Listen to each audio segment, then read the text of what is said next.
Everybody knows the American dream is to start your own business.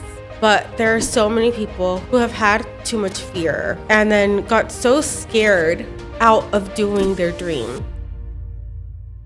All right, so what we're doing?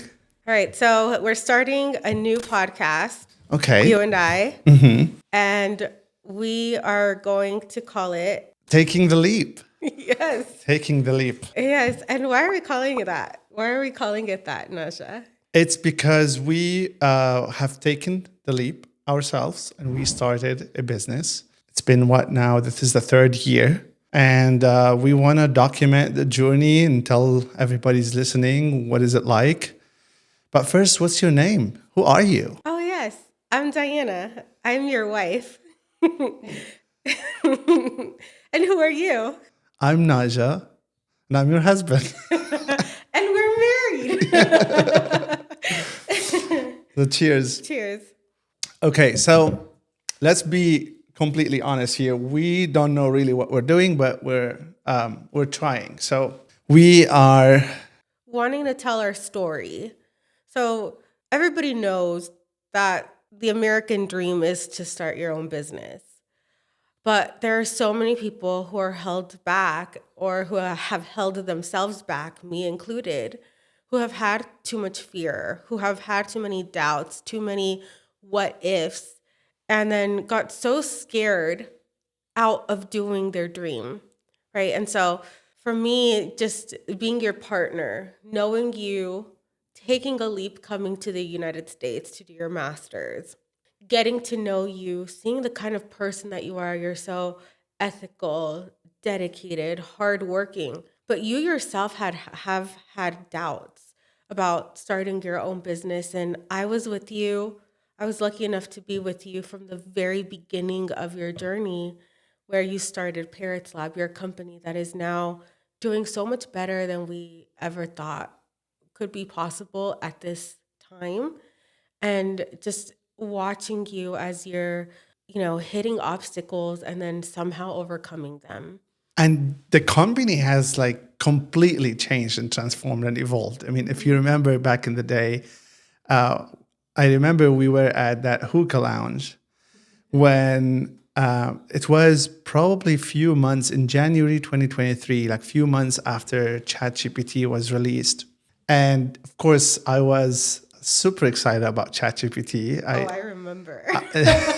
Everyone who got into my proximity, I was just bombarding them about ChatGPT. I was in that phase. And I noticed that this is going to change a lot of things. So at first, I wanted to start a software company that builds on ChatGPT. That was the initial idea. But I kind of like had a gut feeling. I had it in the back burner of my mind. I was like, let's come up with a name for the company that is not obvious what it does. Kind of like Parrots Lab. I mean, you can put a lot of meaning to that word, to that animal, because it's a very interesting animal. And with the good thing about animal brands or brand names that are mimic for animals is that you can do so many different things, yet you don't need to change the name every time. So if I created a company called like AIsmarts.com, It has to be solely on AI, right? Yes, I do remember that. I remember us having that conversation. Another thing that you were interested in doing, which I said no to, and I remember you not being very happy about, was you wanted to start your own university.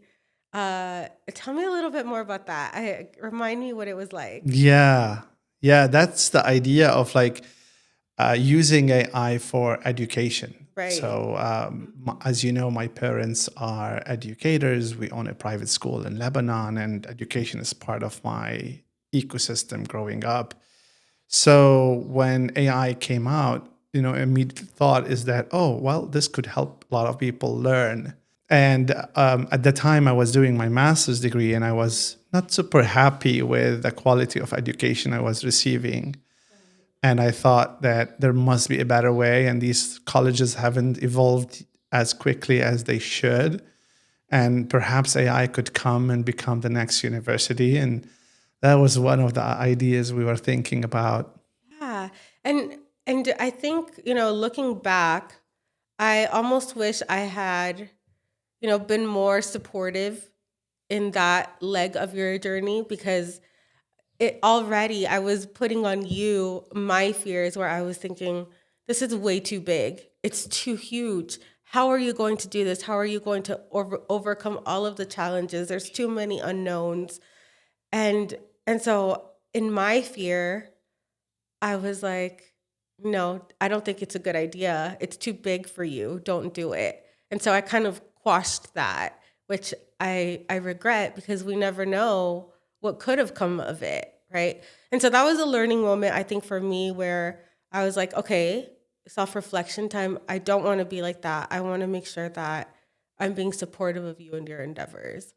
Yeah, and I want to give you a lot of credit here because, a lot of people have ambitions to create businesses, and they call them the entrepreneurs wannabes, right? So a lot of people want to be entrepreneurs, and the fact of the matter is that more than 90% of those people fail. Let's face it, the 95% fail within the first 5 years or something. Mm-hmm. And so for you to take the leap into getting into relationship with someone who did not have a job, who was an immigrant, just arrived to the US, and not really have anything to show for his education or his experience, and to just say, you know what, I want to be in a relationship with that guy. That must be a very scary decision for you to take. And I totally I don't take it for granted, because, and this is again part of why we're doing this, because a lot of people have this ambition to start a business, but if we can reveal this, that only last quarter of 2024 is the only time the company made money. So more than a year and a half, the company was not making nothing. So That's very sweet of you, but there's so many positives to you. Obviously, you are driven, and I've told you how. And to me, you are the most intelligent person that I know. You are creative. You come up with so many interesting ideas. So for me, in a way, yes, it was a bet, but it was a safer bet, right? It was a safer risk, because I knew that you were too good to fail. You were some way, somehow going to make things happen. And to me, it didn't matter what it was, as long as it was your passion. And you're passionate about so many things. There was a point in which you were passionate about philosophy. You're still passionate about it. And you were thinking about creating a podcast or creating a channel on philosophy, and merging philosophy and AI and putting it together, and having conversations with university professors, which you spoke to a lot of university professors, very in-depth philosophical conversations that truly show your intelligence and genius, and your ability to have conversations on so many diverse topics. But that's when you realized, oh, okay, university professors don't really have a lot of money to spend when it comes to wanting to start a side gig of their own, because they're really so focused on being professors, and they're not looking to go into the entrepreneurial route. yeah, and at some point I wanted to go back to college and study a bachelor degree in philosophy. Yes, And I do and, remember and I that. actually applied for the Chaffey College, Yes. and I got accepted. And I was like, but but then we were like, wait a second, let's not, we're here to do business and not just to explore fun stuff. And right now that we are in business, and I'm noticing how little time I have to do anything else. So I'm very grateful that you I mean, again, you tend to give me honest feedback, and I don't like it at the moment, and I'll be a little bit annoyed by your honesty. Right. But then a lot of these were good wake up calls for me, so that okay, let's focus here. Let's do what we need to do. But yeah, so the purpose of this podcast Is is to talk to about our journey and how we started. So there were so many different things and different ideas that you had, but then actually starting Parrots Lab. We talked about the ideas, but what made you take that turning point where you clicked that button to buy Parrots Lab and actually start it? yeah. So to give you context, I think when I came to the US at the age of what, 39, 38, right? It's not a young age to come to a new country to start from new. And although I was doing the master's degree, I was applying to a lot of jobs, but not even a single interview.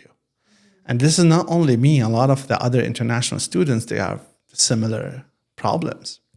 The time probably right after COVID, there was a lot of let go of employees, and it was a lot of like the employment landscape was not so good. And I also had a limiting beliefs. I thought that nobody's going to hire this guy who has a lot of experience in companies that nobody heard about here in the US, right? So they look at my resume and you see a bunch of names there, but you don't know any of those companies. Right. Even Leo Burnett, I know that that's a company that they have here in Chicago, but I had never heard of it before. Yeah, and this is my first company. So you go back 15 years, and then yes, maybe you recognize that name, but still, it's too far for you to make a decision to hire this guy who had one name on his resume that you may know about 15 years ago. Okay, so it's still a hard sell. But I had a lot of limiting belief myself in my ability to get and land a job. And at the same time, I think I have always had the spirit of an entrepreneur. And I this is not the first attempt. I mean, when I moved back from Dubai to Lebanon to take over my family business, I had wild dreams about taking the school and making it a franchise and making it big and huge. That obviously didn't work out. But I've always in the back of my mind, like, okay, the best way to make generational wealth is to have a business. And not only the fact that I don't think that I would only care about generational wealth for the sake of generational wealth. I care about wealth for security reasons. I want to be able to not have anxiety or not lose sleep over where's my next paycheck is going to come from, how I'm going to be paying the bills, how I'm going to be providing for my family. So that fear of like, I want to quench that because I have a lot of creativity and I will have a lot of intellectual pursuit that I want to pursue. But the money factor, I want to make sure that this is dealt with, this is secured, so that I can pursue my intellectual interests down the line, including philosophy. Yes. And we're going to make sure that that happens. And so going it back to how Parrots Lab started, talk to me about that. Yeah. How did you get started? Tell me a little bit about what made you come up with Parrots Lab. Yeah. So ChatGPT, I believe, was launched in November of 2022. I was, a huge fan of the whole thing. I was talking about it 24/7.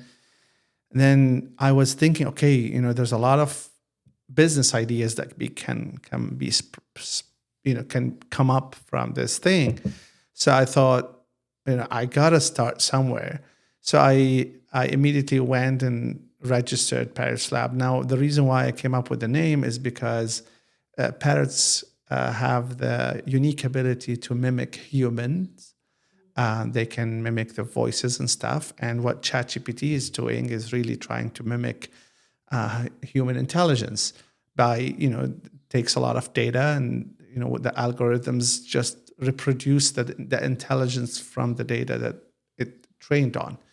So I was thinking that Parrot could match that. And also Parrot has a lot of vibrant colors. So in terms of branding, in terms of visual appeal, you could definitely do a lot of beautiful branding from it. And if you remember, the first website had a lot of colors in it. So much color. I loved that website. I was actually kind of upset with you when you decided to change it completely. Yeah. And this is really the story or this is the journey of an entrepreneur. Is just you start with an idea, but then you start refining it. Oh, it's too childish, I thought.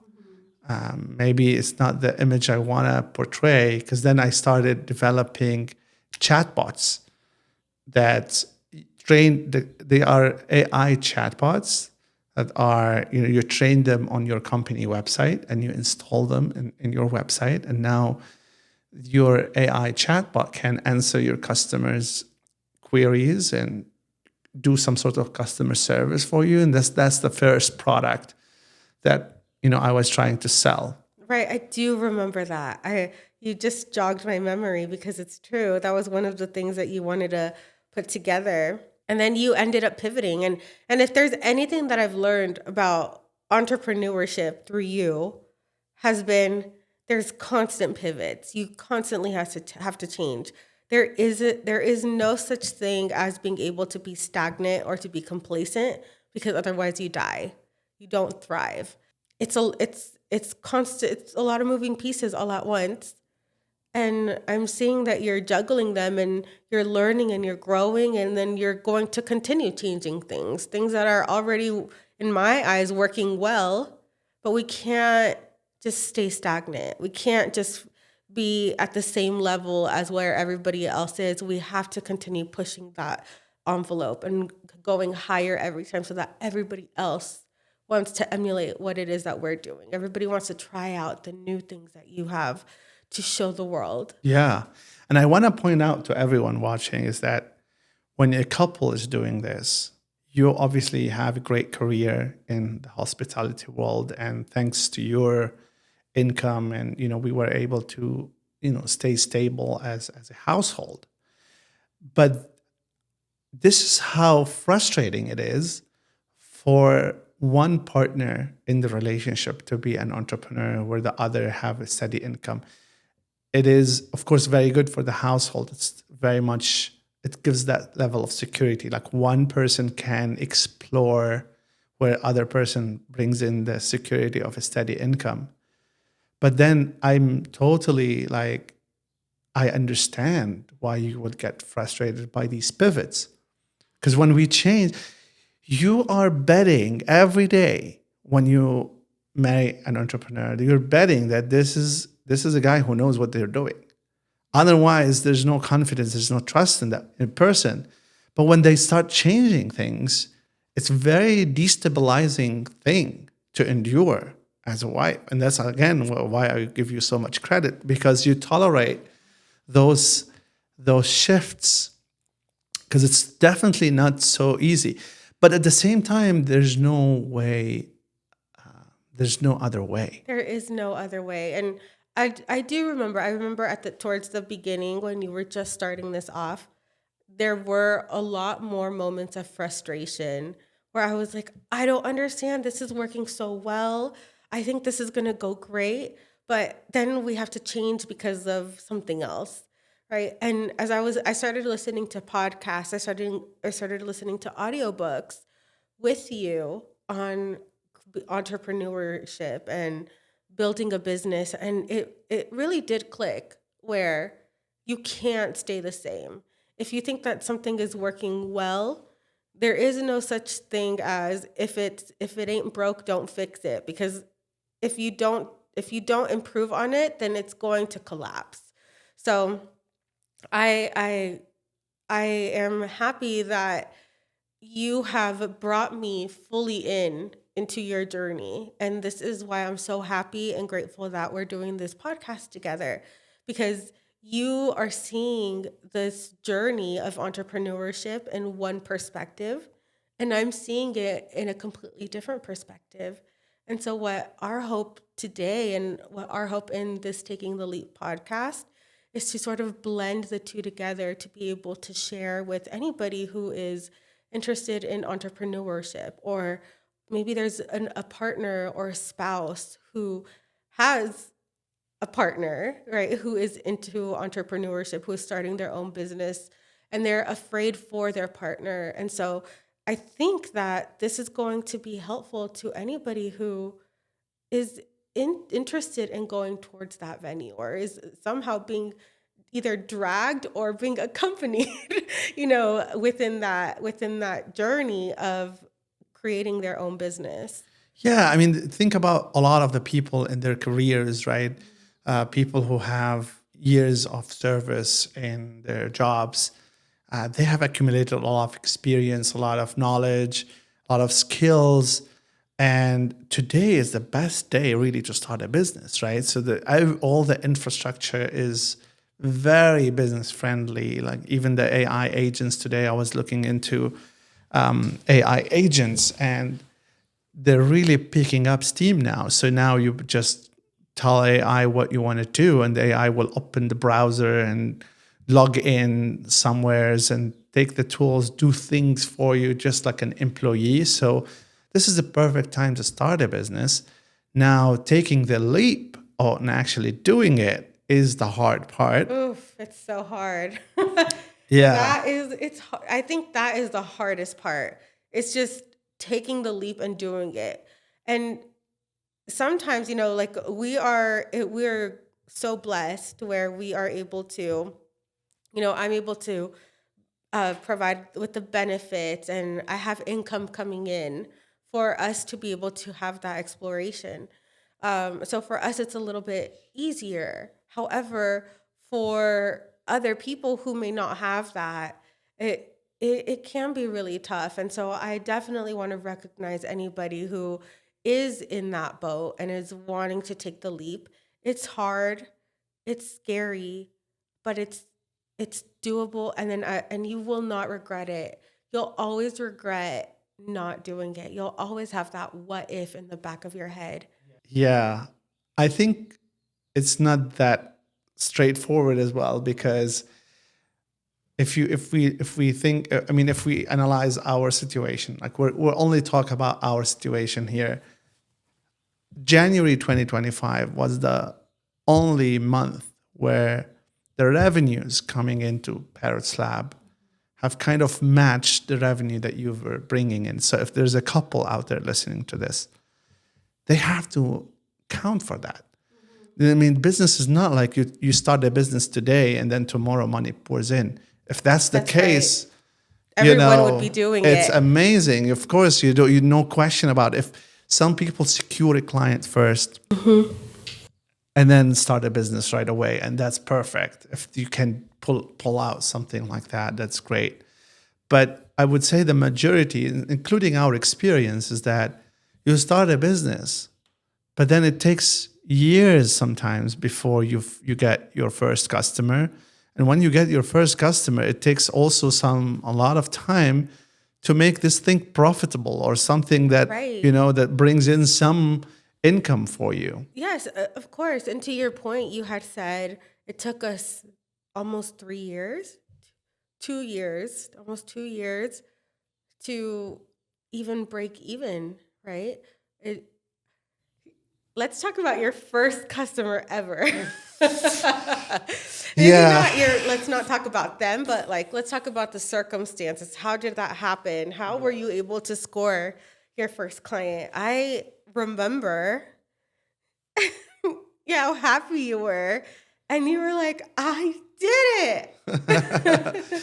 Yeah. So just to bring people back again, you guys, if you're looking at this, if you're watching this, what we're doing here is trying to share the journey of in starting a business and coming up with that, and then hopefully making it profitable down the line. So Yes.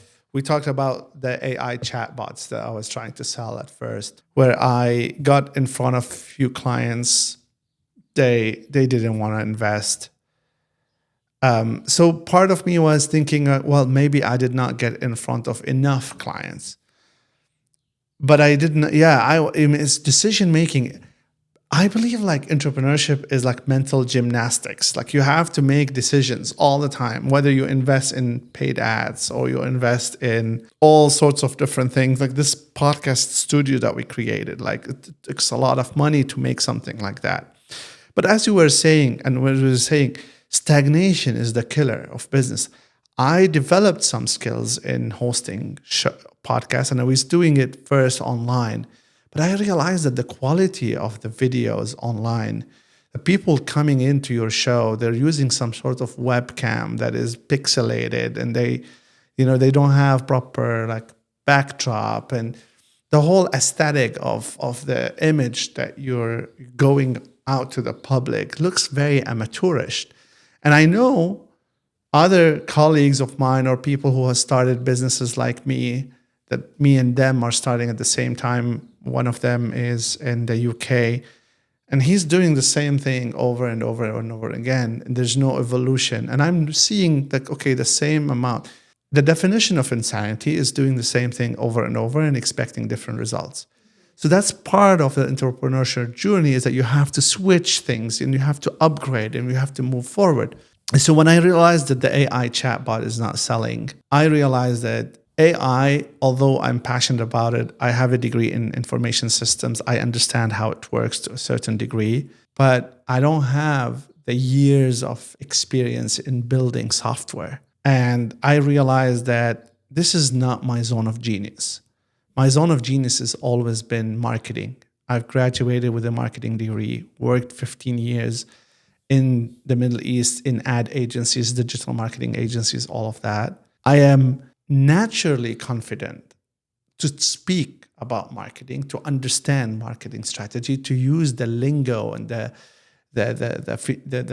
marketing jargon in conversations and understand them on a deeper level. So that's when, as soon as I start shifting that my focus is being a marketing advisor or consultant or an agency that develops services to clients, then that start to work well with me, because marketing services are proven. There's a lot of people who depend on their marketing agency to do marketing for them.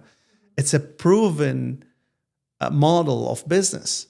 So the first client was when someone I met in person when I first came to the US. There was like some sort of picnic for some Lebanese community there, and I met this guy, and he told me he has a product that he want to market.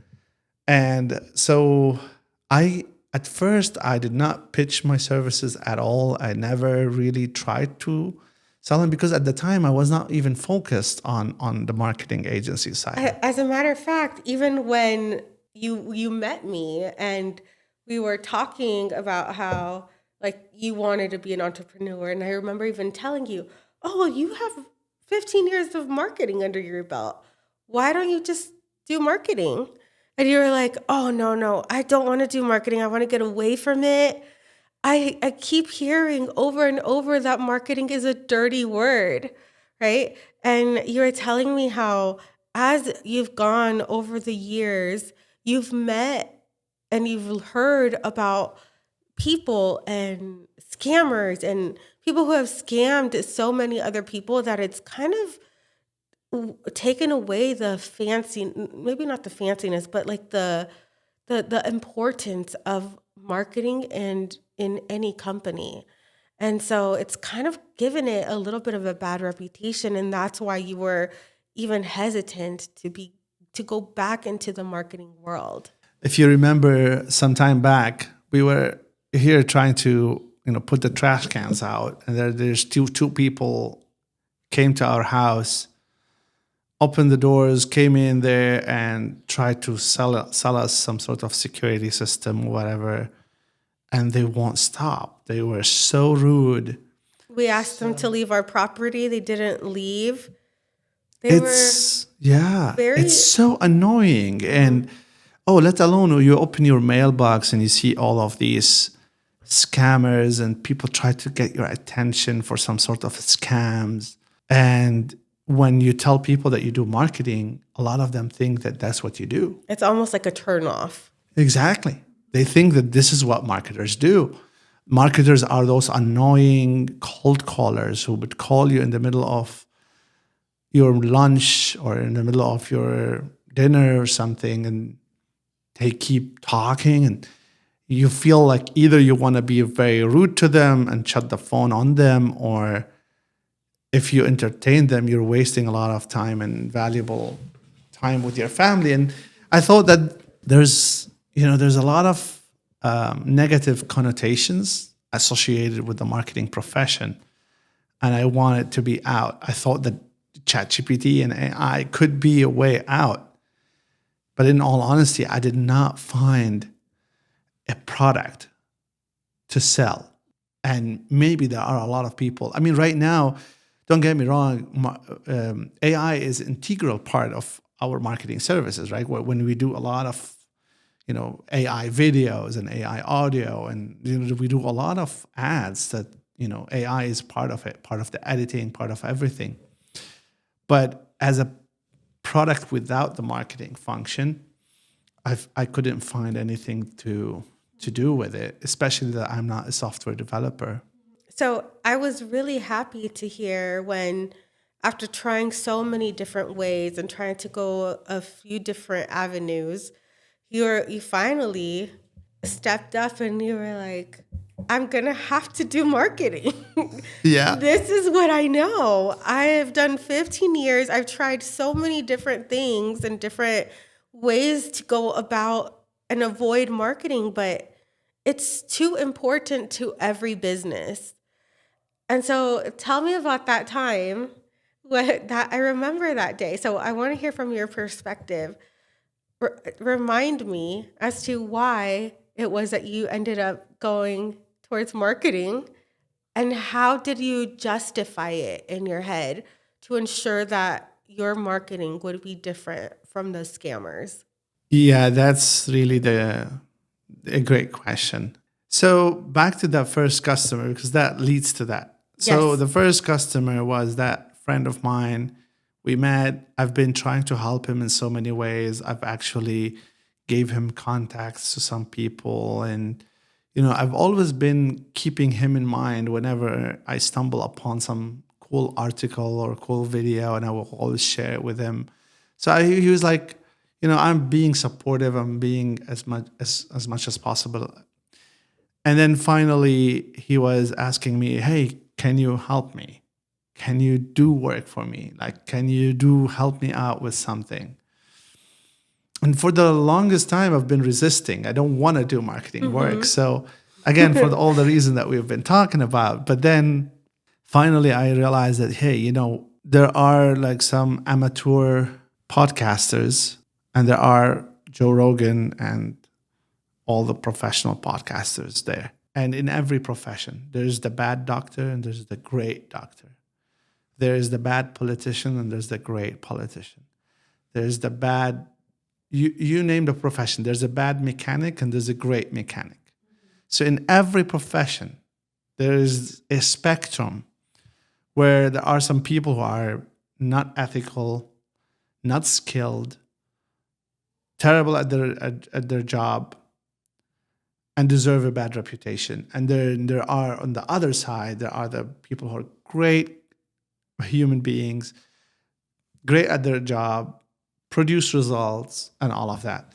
And I thought, I am confident in my abilities to produce results. And yeah, that's kind of the switch that happened, is that, okay, well, and that customer was, although it wasn't like a substantial amount of money, it was like, very, very little amount of money. But It was your first customer. and that's the hardest part. And a lot of the people out there who want to start businesses, your first customer is the hardest customer. In addition to that, you have also helped others completely for free. When you start off, sometimes you have to prove to others that you're able to do it. And so you have helped friends, colleagues, you've helped other people with your services so that they could speak highly of you through word of mouth. And word of mouth is really the best way to get true, good customers that are going to trust you. Absolutely. So when you starting off, everything is against you. Like as a new business owner or as an entrepreneur or as someone who was starting a business, all the odds are against you. Like you have nothing working for you. You don't have the credibility of, you don't have like a proof that you have done a great job for somebody else. So right now, when you want to buy this microphone, you go to Amazon, you see how many people have purchased it before and have said it's great. And that gives you confidence to buy it, right? When you're starting off a new business, nobody has given you that proof or that social proof or that, affirmation that you have done a good job. So you have very little credibility in the market that you can produce the results that you are promising. So that's going against you completely. And then you, as a service provider, especially if we're talking about my kind of work, is that you're providing services. They're not tangible. They're not a product. They're not like a physical product. So let's be honest. You when you're starting off a service business, you're gonna suck at the first job. You are learning on the job. So that first customer, part of it is that you're training with them. And so if you think that you're going to start a company and start charging thousands of dollars for the first job, I mean, you are having Unrealistic expectations. Unrealistic expectations because you are also learning on the job. Mm-hmm. And so, yeah, the first customer, we charge a little bit. And then, I was like, okay, where's my next customer? So I also struggled with the next customer until I met that other, which is my second customer. And you're right. I did a lot of things for free for them because they have a lot of potential to grow and they are in a great business. And I thought that, I can invest in this person and show them, prove to them what I can do to them. And hopefully that would give me the business, and it paid off. Yes. And one of the really interesting things was coming home. We would go on our walks with our dog Sunshine. You would tell me about the questions, the asks that they would have. And you'd be like, they asked me to do this, and I don't know how I'm going to do it, but I'm going to find out. Every day there was a new challenge. Every day there was a new challenge, and it was interesting because you and the thing that I love about you is that you always involve me. You always include me. You ask for my opinions. You ask for my thoughts, and that means the world to me.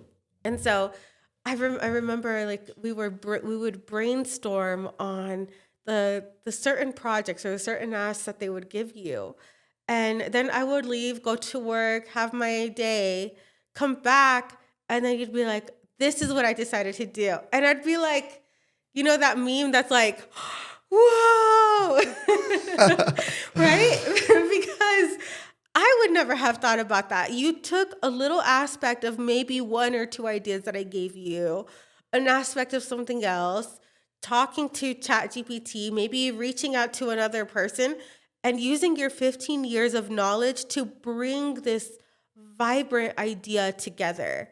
And you're not just a visionary, because I tend to be a little bit more of a vision kind of person, but you are actually able to make things happen.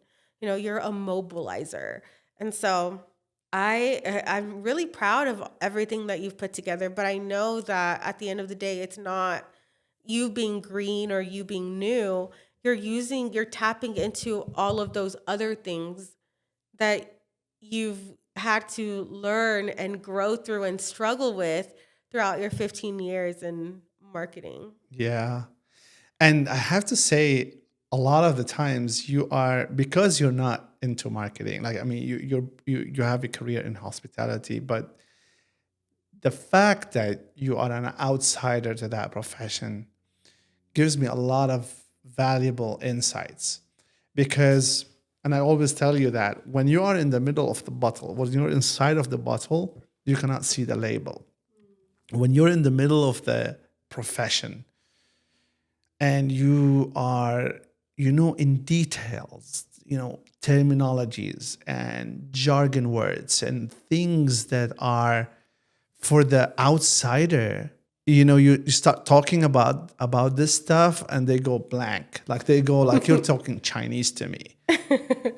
And I happen to notice that when I propose something like an idea or an ad or a speech that I'm giving, when you listen to it, you can provide that outsider perspective that is so valuable. And of course, every business owner should test their ideas with someone that kind of like an outsider looking in. Because when we are in the middle of the kitchen, when we know every single ingredient of that recipe, and when we start talking about the technicalities of it, people are missing we're not communicating the whole dish. We're communicating like little parts of it that for the outsider, it's just complete nonsense. Yes. Exactly. So I remember you pitching to me your first ad, and I was like, I was, you did not have my attention after the first 3 seconds because you were already incorporating words like CRM and funnels. funnels. I remember funnels. I was like, what's a funnel? Exactly.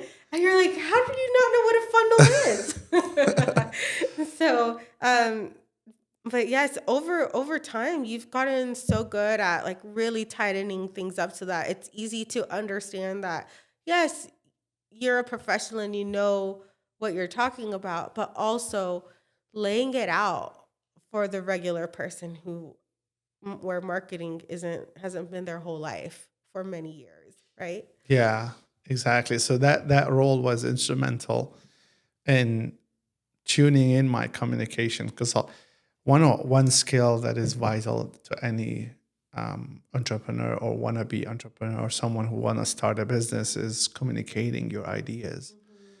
Because if you cannot tell the world what you're doing and what you're selling, nobody's gonna give a shit. Nobody's gonna give you the time of day. Because in the end of the day, when you're an entrepreneur, you're wearing so many hats. You cannot just hire people to do different things from the get-go. You would have to do everything. You would have to create the product and communicate and sell the product and do the bookkeeping and do the advertising and do the delivery of the product. Do the customer service. You're doing everything at the beginning, and to be able to communicate is great. And then when you have a partner who is able to give you that vital feedback and ground you into the reality of things, because a lot of us, as I said, we are so involved in the little details of our work that it's hard for us to see the picture from the outside. You're too kind. Thank you. You give me so much credit.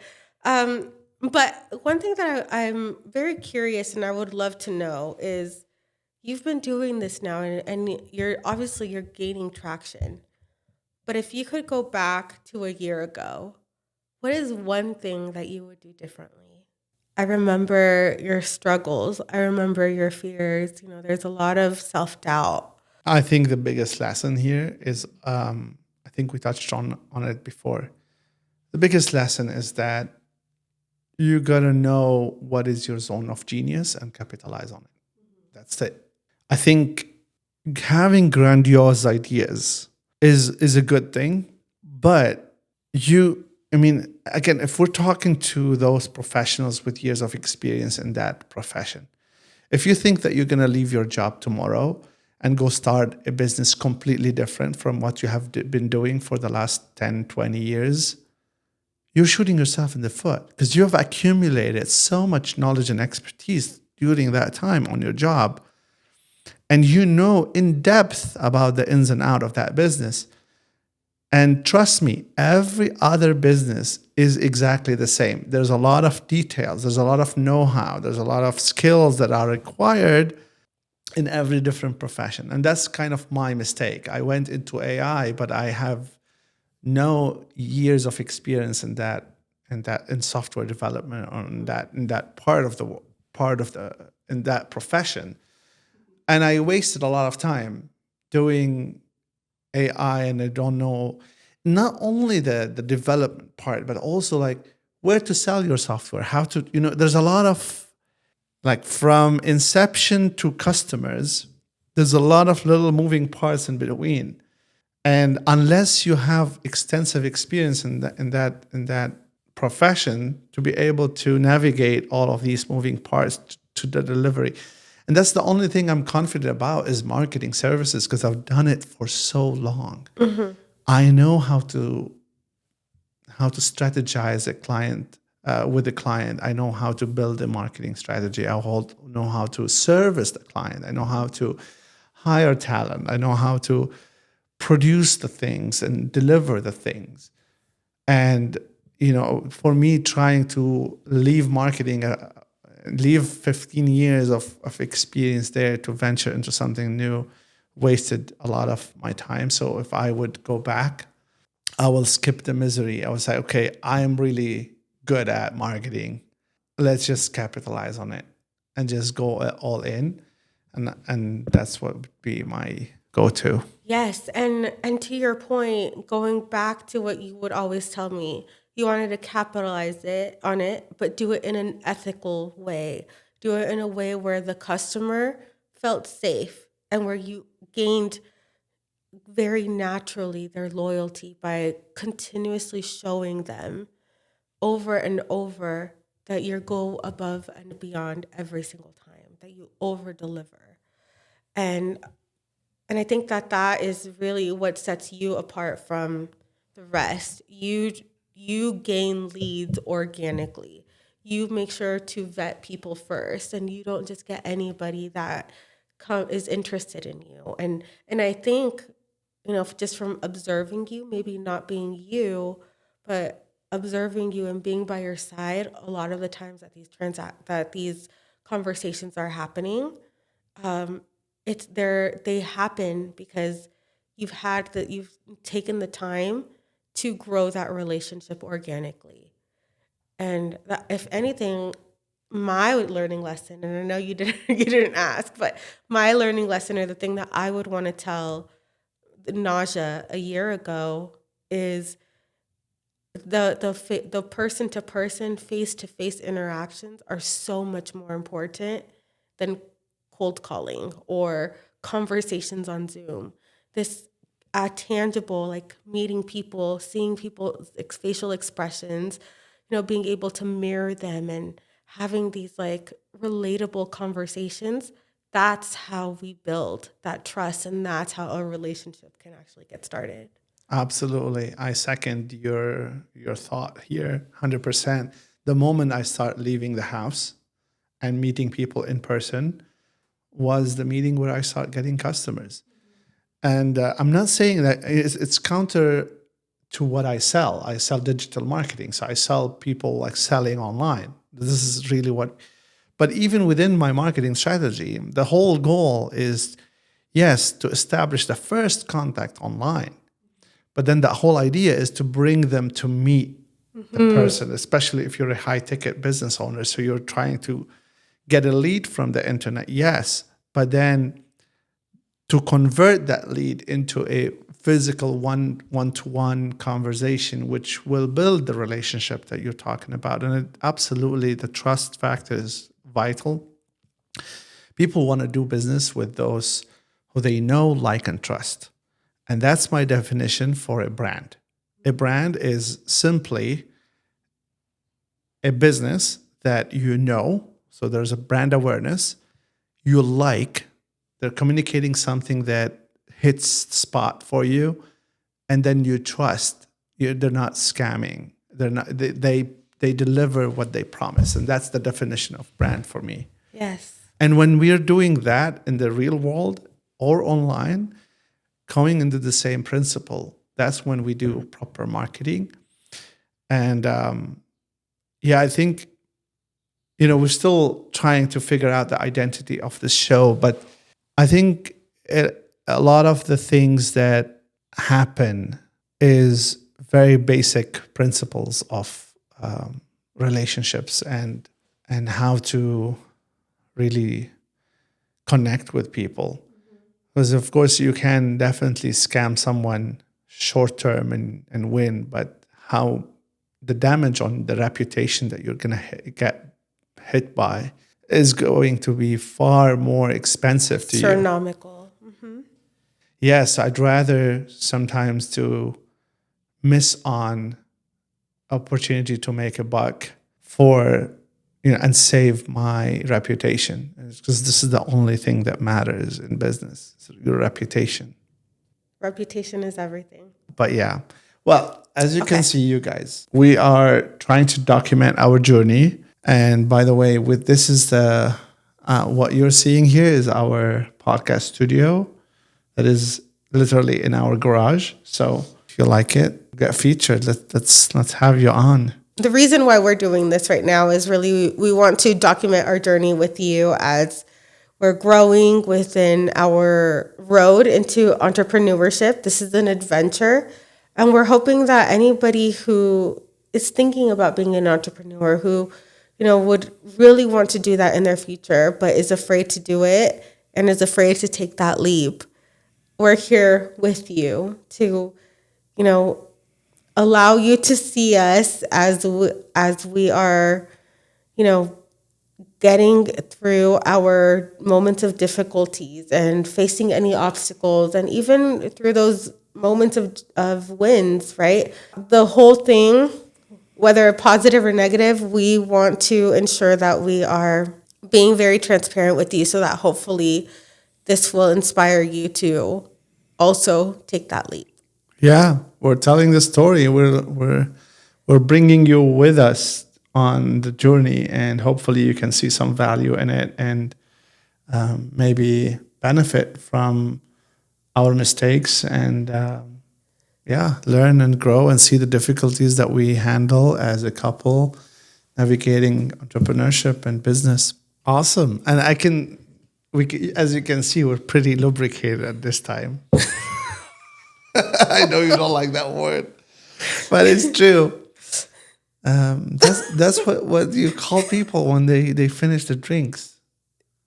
Is it? Yeah. What do you call them? What other words that you would say? If someone finished a big glass of wine, what do you call them? Happy? Lubricated. That's the word. I promise you that's not a thing. If you don't agree with my word, just let me know in the comments. Thank you so much for being in our journey, and that's a wrap. I'll see you next time. We'll see you next time.